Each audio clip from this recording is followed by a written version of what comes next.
তোমাদের সাথে আরেকটা নতুন ভিডিও নিয়ে চলে এসেছি। আমি 2 বছর পর কোথায় ঘুরতে গেলাম এত ব্যস্ততার মাঝে। চলো ভিডিওটা শুরু করা যাক।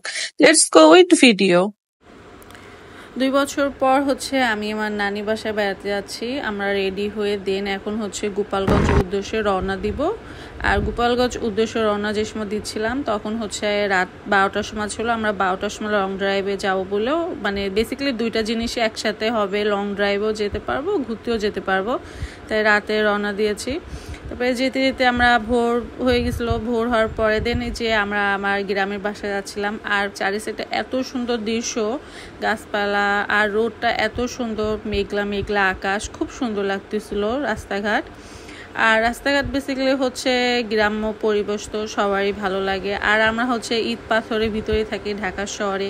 গ্রাম্য পরিবেশ আসলে অনেক সুন্দর লাগে। আর পরিবেশটা এতটা সুন্দর লাগতেছিল, খোলা আকাশের নিচে কি সুন্দর গাছপালা আর পরিবেশে, তার পাশে আবার বাজারও আছে। বেসিক্যালি গ্রামের পরিবেশে তো বাজার থাকবেই। তারপরে আমরা পৌঁছাই, যাওয়ার পরে রেস্ট নিয়ে খাওয়া দাওয়া করে বিকেলে আবার ঘুরতে বের হয়েছি। বেসিক্যালি ওই ক্লিপগুলো নেওয়া হয়নি ব্যস্ততার মাঝে। আমরা যে সময় বিকেলে ঘুরতে বের হয়েছি তখন পরিবেশটা অনেক সুন্দর ছিল, কারণ গ্রাম্য পরিবেশে বিকেলে ঘুরতে যে সময় যাওয়া হয় তখন পরিবেশটা অনেক সুন্দর থাকে। আর চারি সাইডে গাছ, মাঝখান দিয়ে রোড, অনেক সুন্দর। আর এত সুন্দর রোড ঘাট আর গাছপালা, এমন পরিবেশ সত্যি ঢাকা শহরে থেকে আমাদের মনটা মাঝে মাঝে এমন হয়ে যায় যেরকম খোলা আকাশের নিচেও ঘুরতে আসলে এতটা মন ভালো থাকে। তারপরে রাস্তার পাশে একটা ছোট্ট একটা মেলা হচ্ছিল। ওই মেলাতে আমরা কিছু খাওয়া দাওয়া করার জন্যই তারপরে দেখলাম ছোট ছোট কি সুন্দর দোকানপাট। তারপর ওখানে একটা চটপটি দোকান ছিল।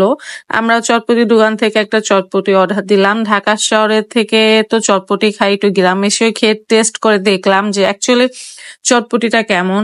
বাট খাওয়াটার পরে আমরা দেখলাম যে ঢাকা শহরে তো অনেক কিছু খাওয়া দাওয়া করি, কিন্তু গ্রাম্য পরিবেশে কিছু কিছু স্পেসিফিক জিনিস আছে যে খাইতে গেলে অনেক টেস্ট আছে। চটপটিটা আসলে অনেক মজার ছিল, অনেক সুস্বাদু ছিল। প্লেট কিন্তু 60 টাকায় ছিল। ঢাকায় আমরা প্লেট 60 টাকা করে খাই, গ্রামও 60 টাকা, কিন্তু চটপটির প্লেটটা অনেক মজার ছিল। কারণ ওরা একটা আস্ত ডিম দিয়ে প্লেটটা তৈরি করেছে। আর ঢাকায় তো আমরা ফুচকা খাই, আর এরা চটপটির ভিতরে একটা নিমকি দেয়, এর জন্য অনেক ভালো লাগছে। তারপরে নদীর পাড়ে আসলাম, নদীর পাড়ে এসে একটু ঘোরাঘুরি করলাম। ঘোরাঘুরি করার পরে আমরা তারপরে ওইদিকে একটু রাস্তাঘাট ঘোরাঘুরি কেন, দেন সন্ধ্যা হয়ে গেছে, দেন আমরা বাসায় চলে যাচ্ছি। আর রাস্তাঘাটে প্রচুর লোক, অ্যান্ড ফ্রাইডে ছিল, সবাই ঘোরাঘুরি করতেছে, লোকজন বের হয়েছে, গ্রাম্য পরিবেশ। তারপরে অনেকে আছে ঢাকা শহর থেকে আসছে, কারণ এই ছুটির সময় ফ্রাইডে স্যাটারডে তো ছুটি থাকে, সবাই দেশের বাড়িতে যায়।